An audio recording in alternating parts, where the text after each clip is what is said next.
Hello everyone, my name is Michael Doran. Welcome to my presentation on RTT, Real-Time System Availability for Cyber-Physical Systems using ARM TrustZone.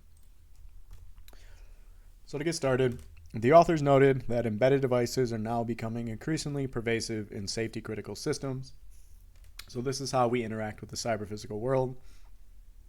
Little attention has been given to these trusted execution environments that make up these embedded systems or become a part of these embedded systems. Some examples of this would be ARM TrustZone as well as Intel SGX.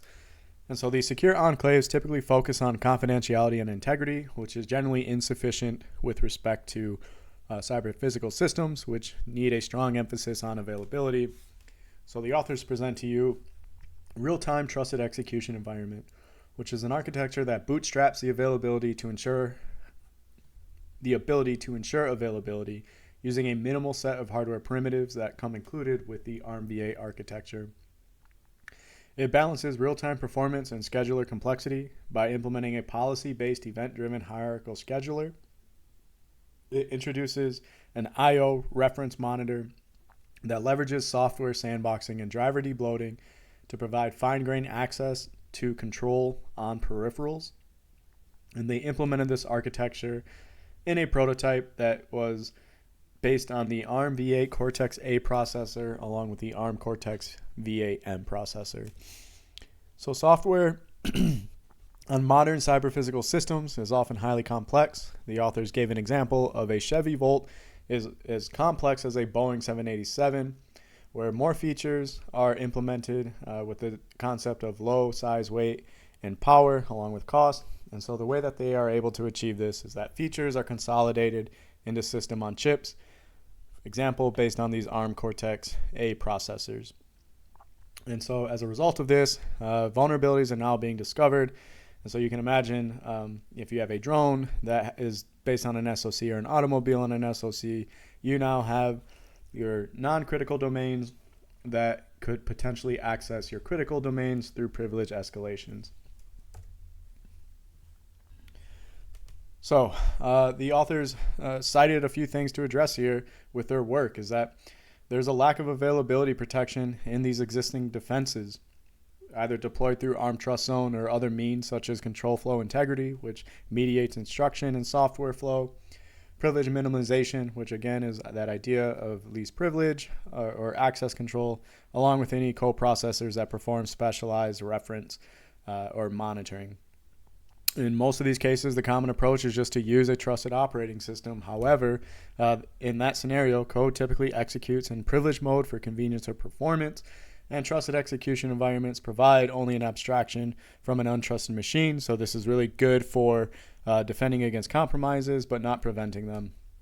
So one example is you can think of TrustZone for mobile computing. Oftentimes enables this payment system that people might use from their phone.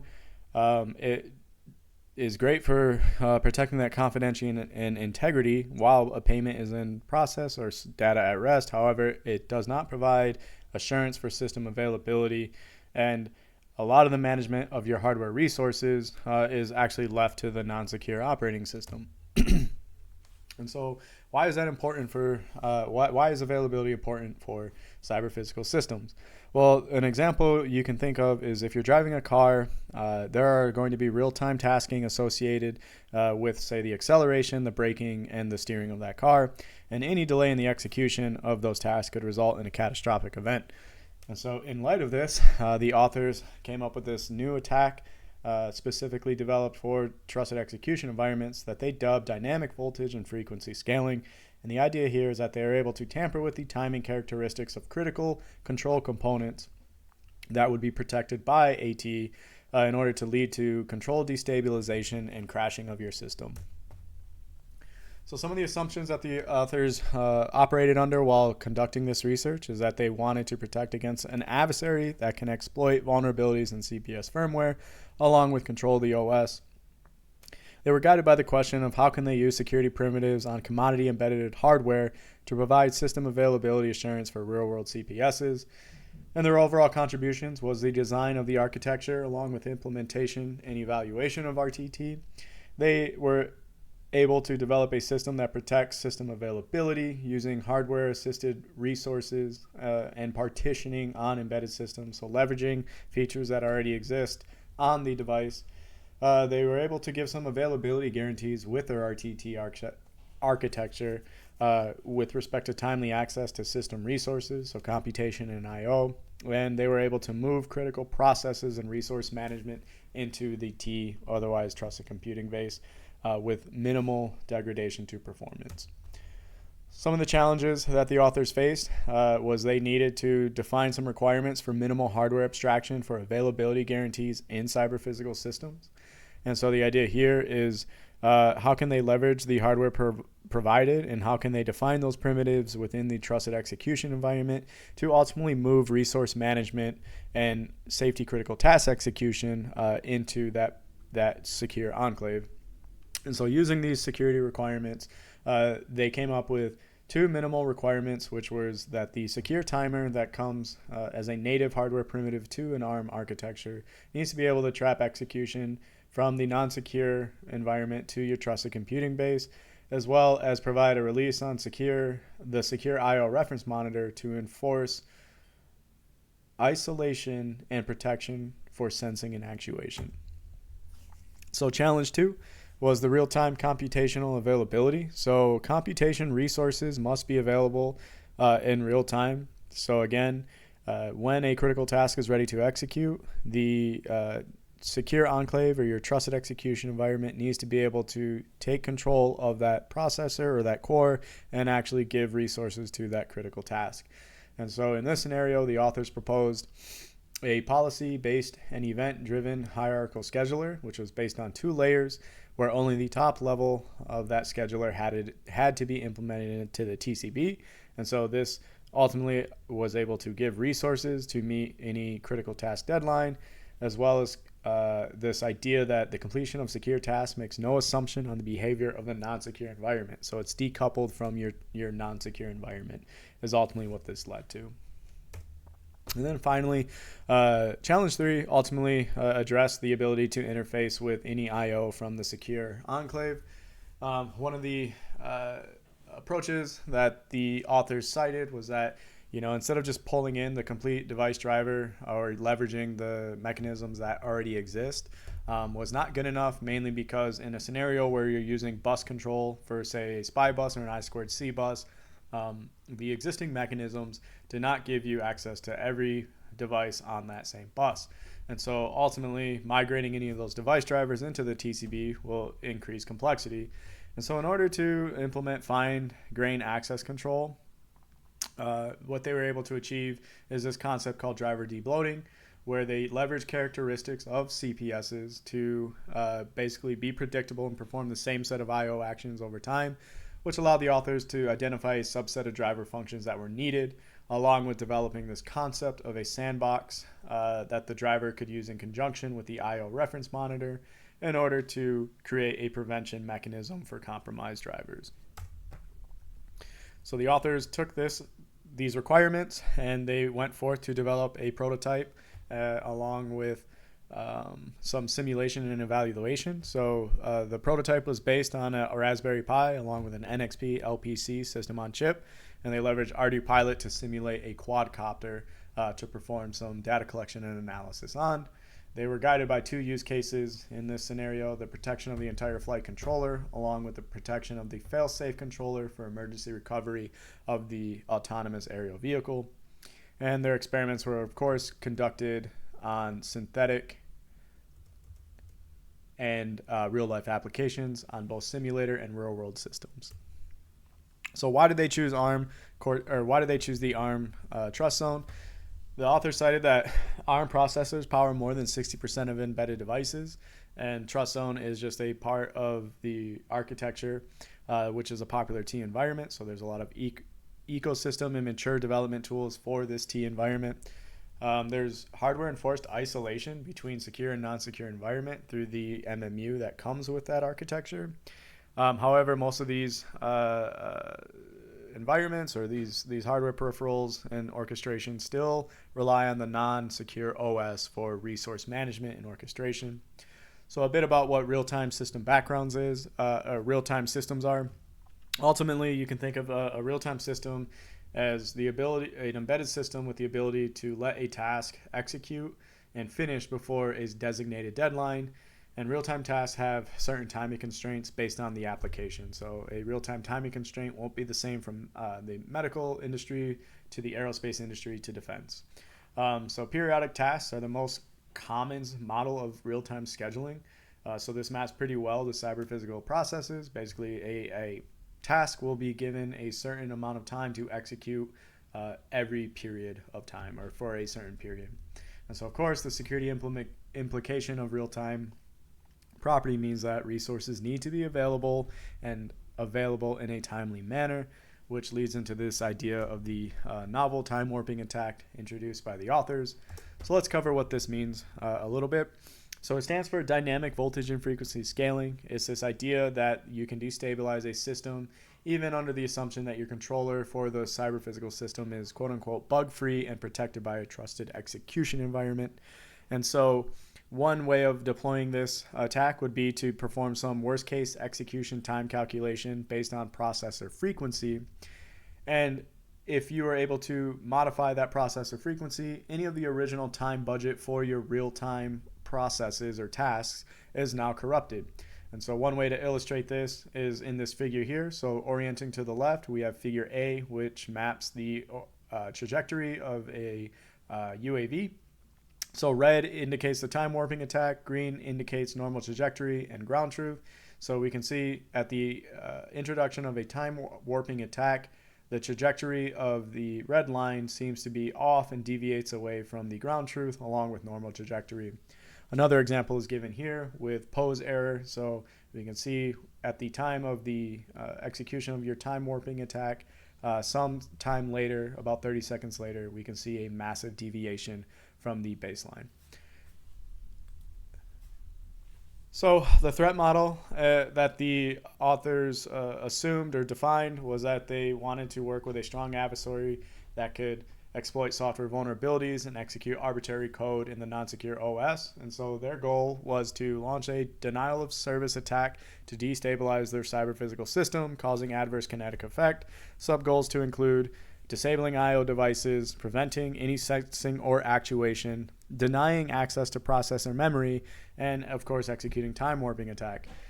Side channel attacks were not in scope of their security analysis, therefore it wasn't covered. And their goals as far as requirements ultimately were to provide real-time trusted execution environments on embedded CPSs in the presence of an untrusted operating system. So requirement 1 was the ability to provide access to computation and I/O resources, access to physical passage of time for requirement 2. They wanted to provide real-time availability, prevent DOS attacks from shutting down or causing peripheral damage, and of course minimizing the impact or complexity on the trusted computing base. So let's look at the architecture and switch gears a bit. So the real-time T leveraged hardware primitives to achieve isolation. So these were sort of gimmies that were already included as features from the ARM architecture. RTT itself is built on these 3 key design elements. So bootstrapping availability for your real-time tasking, bootstrapping processor availability for your real-time tasks, along with real-time I/O availability. And so over here on the right is a conceptual drawing of how this system could be employed with RTT. So over here, we have our critical peripherals along with the I/O reference monitor, the sandbox for feature-rich drivers along with the debloated drivers, and the hierarchical scheduling. And of course, this layer here represents your critical tasking and non-critical tasking. So how were they able to provide computational availability? Well, the trusted computing base has to be able to regain control of the processor at any point that a trusted app task or a critical task needs to execute. And so ultimately they were able to leverage the hardware secure timer in order to trap the processor directly into the secure environment. So you can imagine a non-secure application is executing on the processor, and the fail-safe checker in this scenario needs to execute. So the secure timer traps the processor and relinquishes control now to the secure enclave. And this is what ultimately provides real-time responsiveness. So the secure environment also needs to be able to maintain access to the processor while it's executing the safety critical application. And so anything that interrupts from the non-secure world will ultimately be ignored until that task is finished, and any interruptions, like I said, would be prevented from the non-secure OS. So the authors implemented I/O availability by leveraging the primitives for the hardware primitives for the trusted computing base to obtain exclusive access to individual I/O devices. So ARM TrustZone, along with the ARM architecture, deploys an advanced memory management unit that allows you to configure access from your secure enclave to specific peripherals or hardware memory mapped I/O on your system.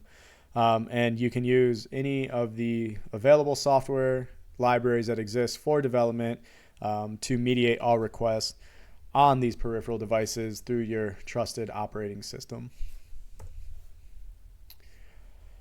So the architecture includes a primitive for obtaining physical passage of time. So your cyber physical system has to actually sense and actuate at the right time. And so this is achieved by a secure clock that is already available. That is a non-mutable clock. And they are able to leverage this hardware peripheral to achieve software-based timekeeping as well within the secure OS. So they have a clock that can never be changed and is a defense against this time warping attack that we discussed earlier. So I/O availability. So I talked about that, so sorry about that. So moving on. So the policy-based event-driven hierarchical scheduling for real-time computation. This is the scheduler that the authors developed that we previously discussed. So starting at the top here of this figure, so orienting of the scheduling architecture, we have your tasks divided into non-secure and secure. These are all user space applications, and what is responsible for scheduling these would be these kernel scheduled tasks that exists at this layer. So you can think operating system in this scenario would be Linux, and whatever scheduler is available in order to execute these tasks, along with the kernel that we're deploying in this scenario. So in our case, RTT would be powered by the secure operating system scheduler, which would be our second layer. And each individual environment employs a version of this scheduler that was implemented by the authors. And what this is powered by is this third layer down here, this world scheduler, which is all configured with these scheduling policies. And so these policies are developed during design time, and it's effectively a way to develop interrupt profiles along with some task models that would be representative of how your control system or your control loop should operate and in what period of time. They're able to provide these models as inputs to a composition scheduling analysis engine, which provides the world scheduling policy that we can provision our world scheduler and will actually execute at runtime. And so during design time, you develop these models and you are able to grab an output of the configuration for your scheduler, and that serves as input to actually execute during runtime and is federated by this world scheduler and subsequent schedulers thereafter. So a bit about the fine-grained access control, I/O access control for peripheral availability. So again, we talked about some of the limitations of just using the direct availability or the direct drivers that exist for the ARM TrustZone. However, that approach does not align with some of the I/O protection goals. So specifically, it removes the assumption that we remove the assumption that just by using what exists out of the box that they are trusted drivers, that the trusted control base for secure I/O, we need to minimize it. So we can't just pull a bloated driver library into our TCB. It does not align with this idea that we can implement policies to drive this fine-grained access control. So it really doesn't bode well with the I/O reference monitor. And of course, The authors had a solution for this, is that they wanted to adapt 2 instances of the driver for each peripherals. So one idea is you get this full featured sandbox version of it, and you also have a version of it that has minimal set of features. And the way that they're able to achieve this is just by profiling the standard processes, read and writes, and I/O interfaces that your cyber physical system would act within the system. So they profile any sort of dynamic memory access, driver level read and writes, and things of that nature. And they can create these I/O transaction templates, which serve as that very minimal subset of functions needed in order to interface with I/O. And so the entire architecture looks like this. So starting at the very top is we have our driver debloating. So that debloated version of the driver that I just mentioned, that is profiled through dynamic analysis as well as just static instrumentation, and in an effort to create those templates. Then you also have your sandbox reference, and that is how they split the driver out.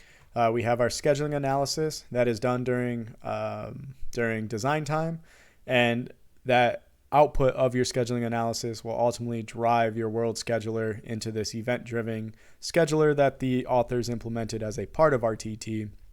And over here during runtime, you'll have your trusted drivers performing their I/O transactions via these templates and this replayer mechanism.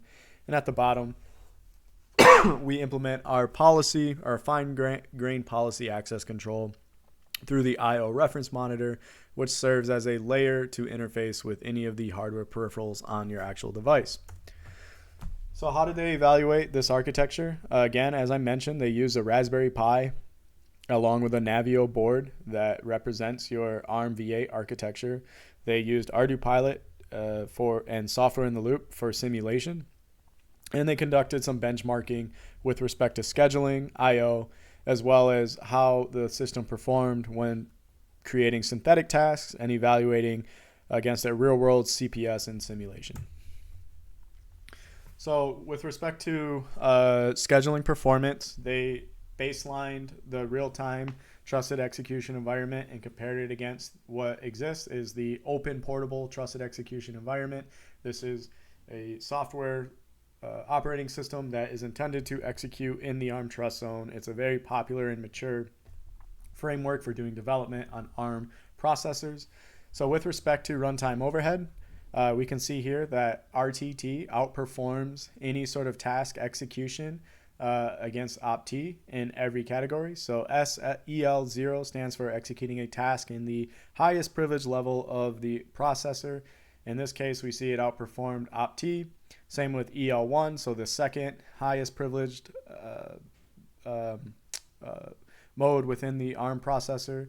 In this case, it outperformed it almost by 2.5x in this scenario. No results for this case. However, this was the world scheduling delay. And then let's see here. We have the total scheduling event, which was distributed in terms of 50% non-secure, 50% secure, with a total workload of 70% and a total runtime of 16.9. So, again, in these metrics, in this case, we can see that the RTT outperformed opt-T as well as in total scheduling overhead. So they were able to evaluate I/O by using a native version of the driver library as well as the debloated version of their I/O library for the SPI bus. And what they were able to find is that the debloated version increased latency by only a few microseconds. However, so one of the benefits, even though it did not perform or outperform the native version, is that it avoided complex configurations. And one of the reasons that could have contributed to latency would be any of the I/O queuing and processing delays, which could offset any of the performance gains. So really understanding how TrustZone queues up these system calls or these I/O calls kind of feels like a point of further investigation for them. Some of the other notable results of this is that the sandbox driver increased runtime overhead by 6.86%, as well as introduced a code size increase of 13%, which is pretty reasonable in my opinion, as well as what the authors were able to glean from that. Okay, so then moving on, they were able to evaluate actually executing 10 tasking. So they're able to evaluate how task executes within this architecture. And the way they did that is they set up 10 synthetic tasks, 5 for the secure world and 5 for the non-secure world. And task execution times were randomly selected between 1 and 20 milliseconds. They use carts in order during design time to develop those schedule budgets in order to configure the world scheduler for.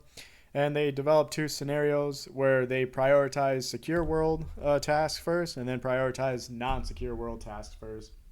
And the results of that was that the hierarchical scheduling performed better than idle scheduling, which was the other version that they used, so that periodic scheduling for real-time tasking that we discussed earlier. And so their scheduler performed better than the industry standard for idle scheduling when secure world is prioritized. They also found that when prioritizing non-secure world, the hierarchical scheduling still outperformed idle scheduling up until about 80% of system load, which is indicated right here in this figure. And so a bit of discussion on that is that if your CPS is experiencing 80% of system load consistently, it is probably time to introduce another system in order to offset that load. So pretty good results with respect to what is currently employed today for industry standard.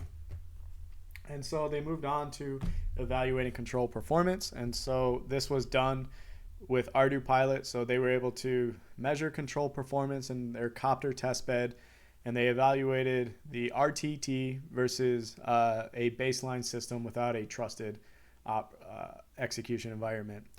And so in their scenario, what they found was that their architecture had lower deviation, which indicates better real-time responsiveness, and that their architecture also exhibited smoother control in responsiveness when evaluating acceleration and deviation. And so this ultimately goes back or harkens back to that debloated driver performance gain that they were able to get, is that by measuring velocity deviation as well as acceleration deviation, their architecture was able to get pretty good performance.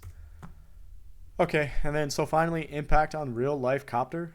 So what they were able to do is set up 27 Ardu copter real-time tasks, and they profiled those tasks over 100 flight iterations. So this graph that you see over here on the right is the runtime overhead with the real-time architecture and a baseline architecture without a trusted execution environment. And so the architecture introduced some overhead sources that they measured, which was secure timer interrupt handling, world switches, secure scheduling, IO reference monitoring, and debloated driver election.